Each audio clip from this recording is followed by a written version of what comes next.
আজকে তোমাদের দেখায় যে নেম ইমেল কিভাবে ফাস্ট স্পিডে করব। তো সঙ্গে সঙ্গে এইভাবে লিঙ্কটা ওপেন করে নেব। ওপেন করার পর নেম লিখে দেবো অ্যান্ড যে কোনো তোমার যেটা ইচ্ছা ওই একটা ইমেল দিয়ে দেবে। দিয়ে দেওয়ার সময় এটাকে এখান থেকে কপিও করে নেবে। সাবমিট করে দিলে কিছুক্ষণ ওয়েট করবে, এইভাবে একটা পেজ আসবে যেটা দেখাচ্ছে, আর না হলে অন্য একটাভাবে আসবে। যাই হোক না কেন এটাকে এখানে থেকে ইয়েস করবে, দিয়ে প্রথমে লিখবে স্ক্রিনশট অ্যাটাচড, 2 নম্বরে প্রাইমারি লিখে রাখতে পারো যদি আসে ভালো, না হলে কোনো প্রবলেম নেই, পরে কেটে দেবে। 3 নাম্বার ইমেলটা দেবে আর 4 নাম্বার এভাবে লিখে ছেড়ে দেবে। হয়ে গেল। এবার তোমার মেল আসার ওয়েট করতে হবে, তাই না? তো আমি চলে যাই আমার সেই অ্যাকাউন্টটায়, এবার রিফ্রেশ নেব, ঠিক আছে? কারণ এতে মেল আসতে একটু লেট করে।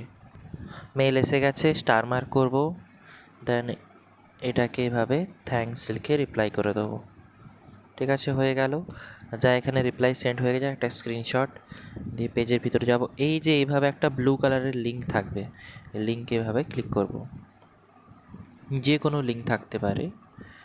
এভাবে একটা পেজ চলে আসবে, যাই পেজটা কমপ্লিট হবে একটা স্ক্রিনশট নিয়ে নেব। হয়ে গেল, এখানে আমার কাজ শেষ।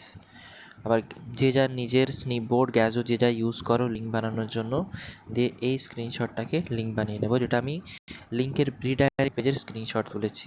হয়ে গেল। 4 নাম্বার এসে এখানে এভাবে পেস্ট করে দেবো। মোস্ট ইম্পর্ট্যান্ট, এটা প্রাইমারি লিখে রাখবে না, যদি স্প্যাম আছে স্প্যাম মনে করে কিন্তু রেখে নেবে। আর এটা রিপ্লাই স্ক্রিনশট দিয়ে সাবমিট। ব্যাস এতটাই।